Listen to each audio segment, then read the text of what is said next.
Hello and welcome to Walking the Earth podcast, where we explore the travel lifestyle. Please subscribe to us on iTunes or SoundCloud or Stitcher. Check out our website, WTEpodcast.com. I'm Mike Margulies. I'm in Baltimore, Maryland, and my guest today is Tom Allen, calling in from London, England. Tom, how are you doing, man? Hey, I'm pretty good, Mike. How are you? I'm fantastic, dude. So, folks listening at home, Tom is a traveler and a filmmaker and a writer. You can check out all of his content at his website, which is tomsbiketrip.com. Tom's known for his film Janiper, which documented his bicycling trip slash love story. He's also has two newer films, I guess. You have Karun and Rio Santa Cruz. That's actually you just finished editing. You said yesterday, or the first cut of it. That's right. So lots of different cool projects.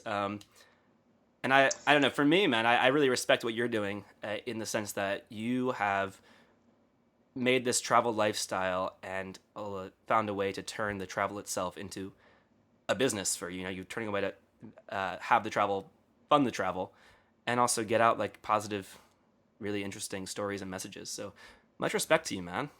Yeah, thanks. It's been very very difficult to do. It's definitely not come about particularly smoothly or quickly. Right. It's always a learning process, I guess. Yeah. It really has been. And I started out just traveling for the sake of traveling, and a lot of all the travel I do is still that. And that's at the core of it all. I've just had to try and find a way to make it financially self-sustaining. I think is what it comes down to. Yeah. So that I don't have to stop doing it. Do you know what I mean? Yeah, absolutely. So are you at a point now where it is kind of self-sustaining? Yeah, I used to work. I used to basically stop traveling, get contract work, which was something completely unrelated to traveling. It was web development. Um, It was work that you was, could do like from a laptop or something though while yeah, traveling. it was online, and A so I digital could nomad lifestyle. pretty much. Although I didn't really, I don't think that they'd invented the phrase at that point. Right. But it's it served to top up my bank balance, so I could then go off and have new adventures. Right. But it was so much screen time, and ultimately it wasn't really very fulfilling. So, Mm, being the idealist that I am, I really wanted to try and see if I could make travel actually at the core of the work that I did as well. right. Yeah, and it sounds like so you're doing it, which is really awesome. And yeah, so I'm curious. So what is your? I'm familiar with Janiper, which is I guess that was like 10 years ago at this point when it happened. Your bicycling trip. I guess is how you found your now wife. Is that accurate? That's pretty accurate. All Yeah, right. the story started pretty much 9 years ago, and the film came out 3 years ago. So it was a long project, Right. and increasingly it feels like it's receding into the distance. But it's also been pretty successful as a story and as a film, and so that's the way in which a lot of people seem to come across what I'm doing. Yeah. So it's always going to be relevant for that reason. Yeah, I think that's really awesome. I haven't personally seen the film yet, but my co-host Justin has seen it a couple times and he raves about it. And I need to get it on my soon-to-watch list. It sounds like it just sounds like you captured a really cool story arc there. It's not more. It's I guess a lot of times, right? The travel comes down to the relationships, and so that's it seems like you captured that quite in the essence right there. Yeah, that seems to be what happened. It was all a bit random, really, because I was carrying a video camera on this 3.5 year long bicycle journey, which ended up going all over the place and had it looked nothing like the one I'd planned at all, like all of the best adventures, I suppose. Yep. But I never had this. Oh, I'm going to make a feature film out of all of this thought in my head. It was just I liked the process of capturing stuff, and I liked the creative side Right. of it, and it was a great hobby. So the fact that it then became a film was a bit of a surprise, Right. and definitely not what I was thinking it might become at the time. That's really cool and inspiring, actually, because I had bits of film. I had a video camera with me when I was like traveling around, and it makes me wonder. Maybe I could take all these bits of film and turn it into something like So I don't know. You're maybe I should play with that myself. Sure, yeah. Well, I mean, I think I was lucky that when I gave all this footage to a friend who's a filmmaker. Mm, He saw this story in it, which I really hadn't seen at all. Um, and I guess that's the benefit of having someone to collaborate with. right. And someone who kind of is in that world and is looking for stories. Yeah. So, because Well, I certainly would never have come across it myself or made anything of it. well, that's kind of the nature of collaboration in general, and kind of the beauty of it, right? Is so different people are bringing different things to the table, and one, the partner in the creative project might see something that the other person didn't see at all, and then like the sum ends up being greater than the parts. Yeah, Um, totally. That was, that really makes me think of the last big expedition type journey I did because I do plenty of traveling just for the sake of it. So, it mm, was pretty laid back, just couch surfing and traveling around and just living. But occasionally I end up doing some kind of slightly extreme adventure. right. And the last one I went on as a filmmaker, and the actual trip was someone else's idea completely. And it was something I'd never have done if it had just been me. It was totally out there, and it was riding a horse across southern Patagonia. Is this what the new film is about? Yeah, it's what the film that I'm in the middle of editing, or I've just finished the first draft of editing. Cool. It's the trip that film follows. Yeah, I'm actually looking right now at the image on what is it, Rio Santa Cruz film. That Mm, Weebly.com is where I'm looking at it. that's right. Yeah. And it's a image of you kind of on a horseback. It's really on like is this a beach kind of with like a mountain. I can't, it's a really interesting landscape actually. I've never been to this part of Patagonia. Yeah, it's not the part of Patagonia that gets a lot of tourism. There's the famous glaciers, of course, and the mountain range. Yeah. Um, but a lot of people don't go to see the steppe area. The kind of the treeless plains, and very few people go over to the Atlantic coast, and that's where that shot's from. And you have something that looks quite a lot like the south coast of England, actually, with the White Cliffs of Dover, Hmm. or at least the first British explorers who went there in the 1830s. That's what they thought, Ah. and that was what we were trying to do. We were trying to follow the journey that was made by Captain Robert Fitzroy and Charles Darwin, when he was 23 years Ah. old, and they were charting this coastline as part of the voyages of the Beagle. And so our journey was following one of their little kind of forays into the interior of Patagonia along this river, the Rio Santa Cruz. So quite a quite a random idea for a journey, Yeah. and it all kind of came out of the brain of the guy who was leading the expedition, Leon, who's a good friend of mine. That's And awesome. I went along to film it. So I ended up riding a horse across Patagonia, just kind of with about 6 weeks' notice, and having never ridden a horse before. It was all pretty Wow, so random. completely, almost spontaneously, you're on this trip, Yeah, riding horses through Patagonia. spontaneous is something that's that complicated can ever be. You Yep. can't you need to arrange quite a lot of stuff when there's horses involved. Yeah. But yeah, 6 weeks from the Well, idea yes, to as actually spontaneous being as you there. can be with this kind of thing, I suppose. Yeah, yeah. It's So yeah, yeah, it was like I say, totally random and quite out of the blue, but also a fantastic adventure and a lot of new stuff that I'd never done before, which is always good. It's always good to use travel to push yourself a little bit. absolutely. And I just really I'm struck by the image and kind of this juxtaposition of things that I normally wouldn't associate together. It's like kind of like a beachy thing, but there's also a mountain and there's also two dudes with horses. Hmm. And it's kind of like this strange, yeah, juxtaposition of images. I don't know, something really striking and cool about that though. Yeah, it I'm is. drawn in. I'll say that. Yeah, cool. Good to know. It's a fascinating area, it really is, and yeah, looking So forward to getting that film out. yeah, I mean, what can you give us kind of like a preview of like what that the story in that film or what that or the experience? Yeah. It's following Leon, who's the guy in the photo on the horse with the silly hat. Yeah, the um, cowboy. yeah, exactly, and it's You guys both have kind of hats on here, yeah, like a Oh well, I think the other guy there were three of us. We had an Argentinian kind of Ah, gaucho with us as well. Um, so I okay. think I took that photo. In Oh, you so you're fact, the one behind the camera in this one. I think so. Yeah, if Ah, I okay, remember cool. correctly. But so the story is really about travelling through this wilderness area.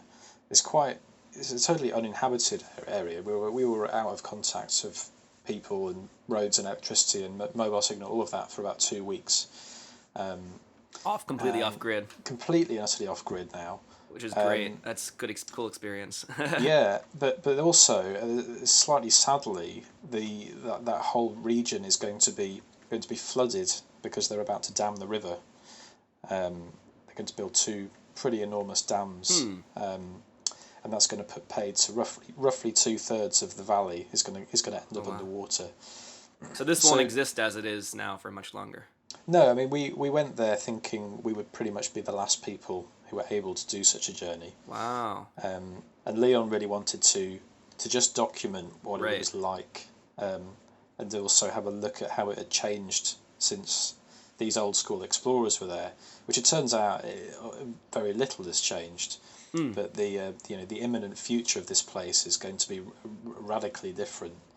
And there's a lot of question marks over whether it's a good idea or not.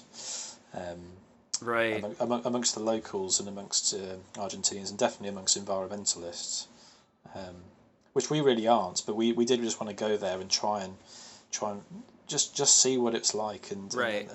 and try and figure out what's going on that causes people to want to kind of prioritize, you know, energy generation over the preservation of these natural Hmm. wildernesses, because it's something that's happening all over the world. That that, Right. that that that sacrifice is being made over and over and over again, and there's some difficult questions there, and whether or not it's the right thing to do.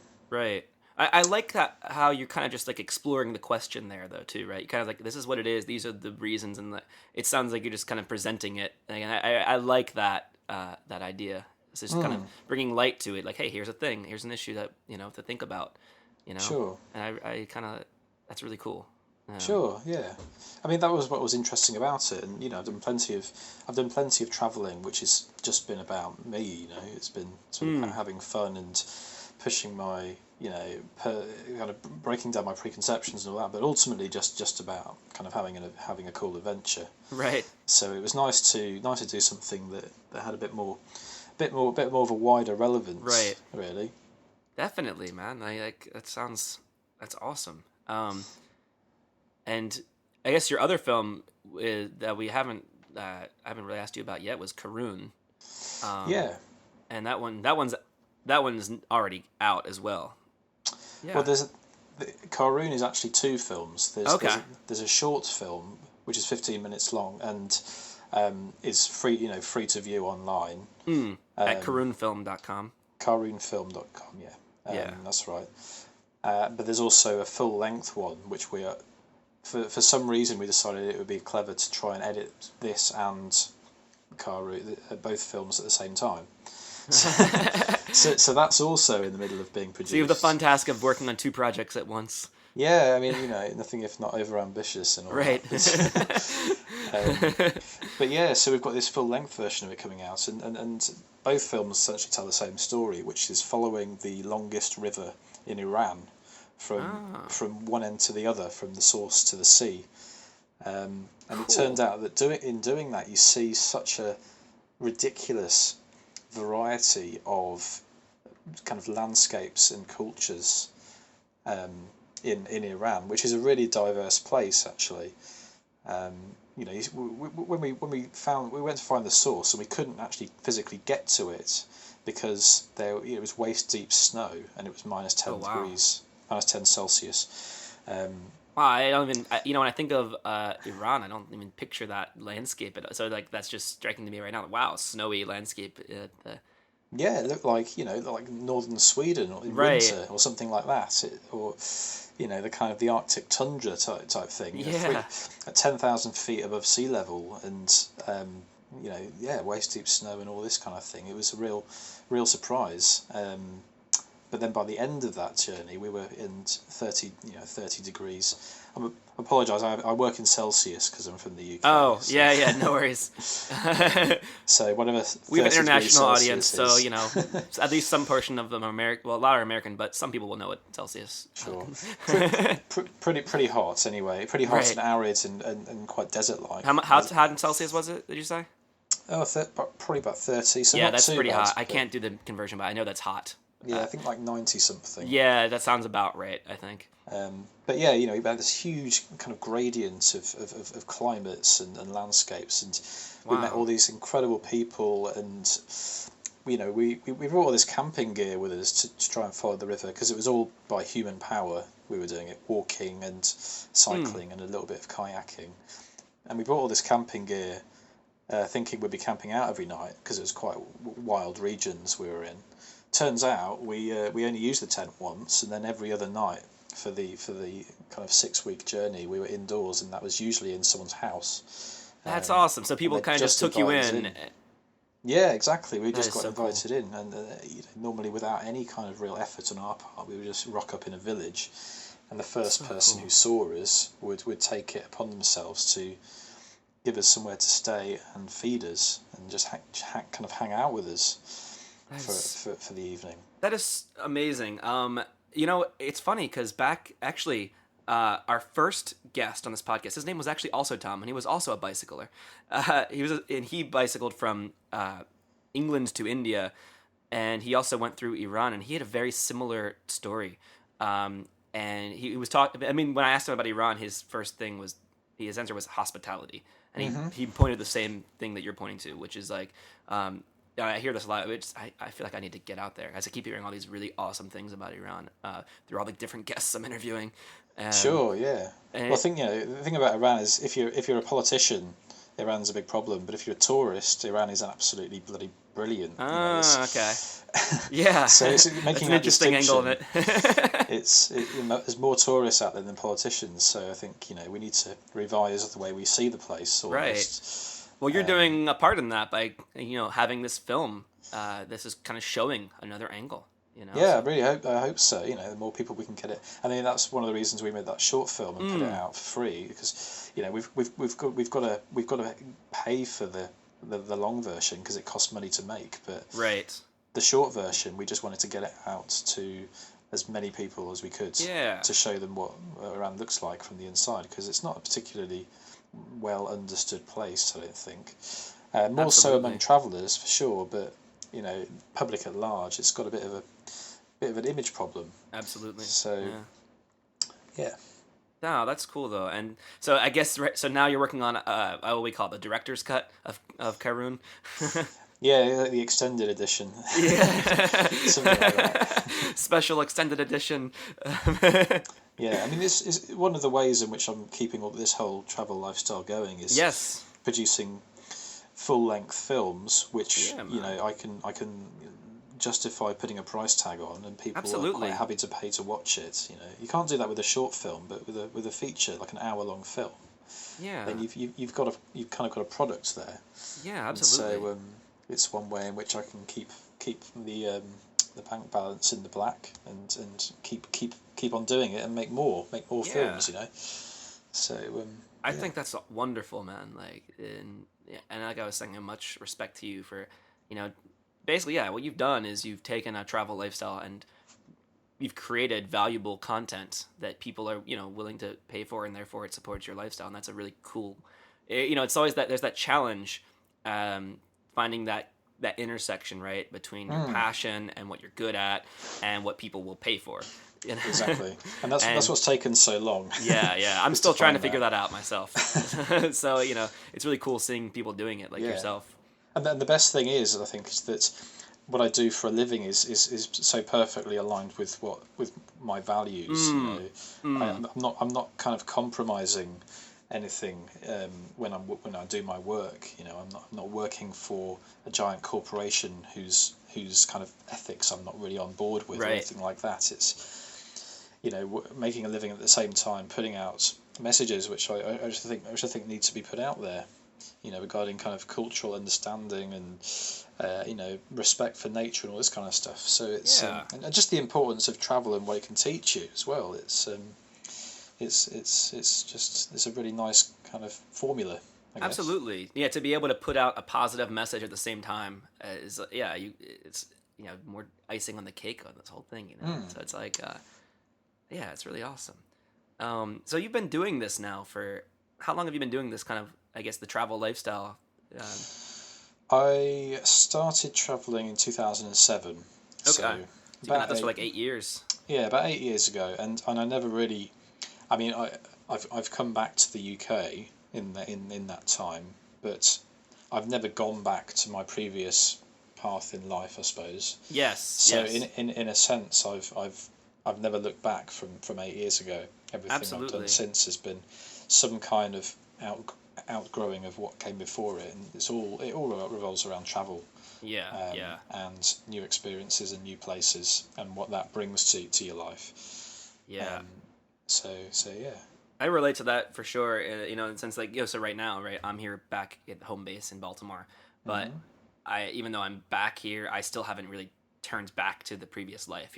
It's still Sure. there was a deliberate change made in the trajectory of my life, and so yeah, and I don't think there's really not for I think for folks like you and I, it's like it's almost like there's no going back after a certain point. No, I don't think there is. I mean, Yeah, there is, but it's usually quite a depressing one. I yeah. think it's yeah, but um, it's definitely been a transitional. I mean, you grow up and you think, oh, you should have this kind of plan for what you're doing with your life and what your purpose is. But I think one thing I've learned from travel is that changes the whole time, Yup. and It's like a moving target, and that's okay. exactly the more flexibility you've got with that, the better. And being kind of stuck in a career that I didn't believe was for me, which is how I was before, was would never have brought any real fulfillment. So Yep. travel's definitely done that. Yeah, I'm with you. Like, so, yeah, I came from kind of a background of previously working a corporate job, and I think the experience was good for what it was. It was kind of like a good experience to have had, and I was able to earn some money to be able to now explore my different passions. But Hmm. at this point, it sort of feels more fitting for me to pursue the entrepreneurial path, find a way to make my work and my income source more in line with my passions, and so, um, Yeah, yeah, and I don't think. I mean, I'm sure you'll agree. It's not. It's definitely no easier a no, life. not It's probably easy. a more difficult one, in fact. Yeah, Um, absolutely. but you do ultimately you get to wake up in the morning and decide what you're going to do with your day, and there's no one telling you. You're not Absolutely. beholden to anyone else in that sense. So And that's it. It's the freedom yeah, aspect of it that really is appealing. And I think, like you said, you yourself were saying it took you a lot of iterations and trial to get there.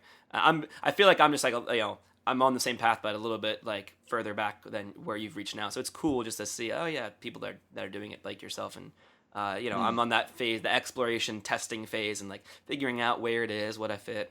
You know, sure. um, Well, yeah, don't get me wrong. I definitely don't. I don't feel like I've got it all figured out no, yet. you never do though, right? It's always that's the Yeah, whole beauty of it too. Is it's but it's definitely working better than I could have hoped for. I think yeah, now, which yeah. is which is a nice feeling.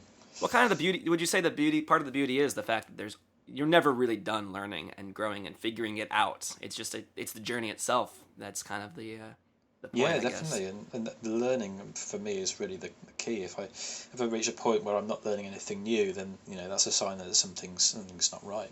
Yeah, absolutely. I think I And get if I'm not like challenging myself, once I get too things get I don't know too still. It's like hey, I need to mix it up, challenge myself, try something new, get it. yeah, Yeah, it's that drive that it's that constant drive, right? mm. Yeah, and I think also I'm not going to speak for anyone else, but sometimes I really have to force myself Hmm. to do that.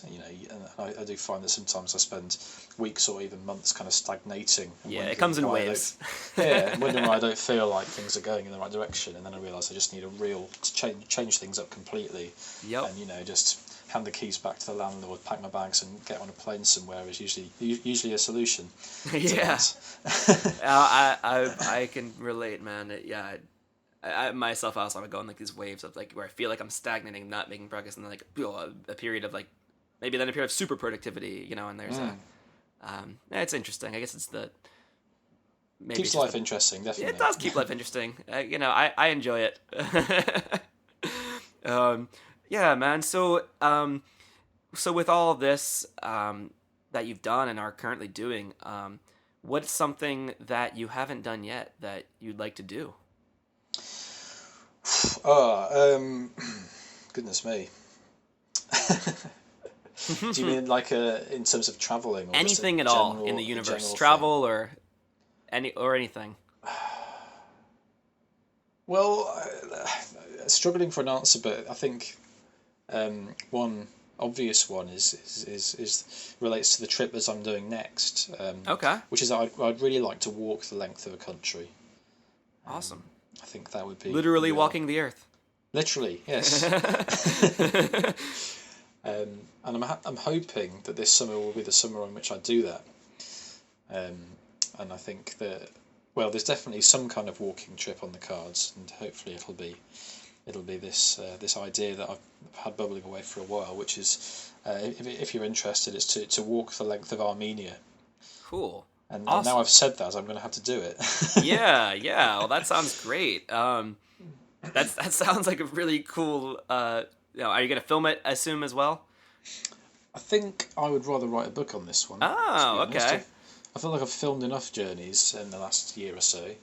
Yeah, So it's going back to writing and doing another travelogue would be nice. yeah. Um, Well, and when you have this book coming out, you should come back on, and we can talk to you about that too, and that experience. I don't know if your listeners will be interested, but if anyone's wondering why the heck Armenia of all places, Yeah. um, well, I could say you'll have to watch Janapar to find out. But Ah, okay. it has to do with the fact that when I was on my big bike trip, I actually ended up staying in Armenia quite a lot longer than I planned. I was on my way through from Georgia through Armenia to Iran at this point in 2008, and I thought I'd spend 3 days in Yerevan, which is the capital of Armenia. I didn't actually leave Armenia for another 9 months after that. I basically became a resident and made friends and rented an apartment and all that kind of thing, and that was all because I met a girl there. Yep. And we talked earlier about relationships Life. being Is this from your video? One of the previews. I think life found a different plan for you. I think I'm pulling yeah. that line directly from your video, your preview video. Oh yeah, that's right. Yeah, it is actually in the trailer for Yeah, yeah. Janapar. That's how she goes, right? Yeah, exactly. So I've got a real history with Armenia, but I've never done an actual really in-depth exploration of the country. I can speak the language and understand, and I think walking would be a really good way to capitalise on that. Yeah. And Are yeah, you gonna get do this real. with your wife? I'd really like to. Yeah. And I'm currently working on that. Yeah. I'm Working on convincing getting her. her on board. Yeah, I think she's theoretically interested in at least some of it, although the All whole right. country may be a little step too far. It's probably about a month to 6 weeks worth of walking. So Literally a fair- step too far, right? yeah, Pun so fairly intended. expensive. But yeah, we'll see how that goes. That So yeah, sounds awesome, man. Like that sounds like it'd be really cool.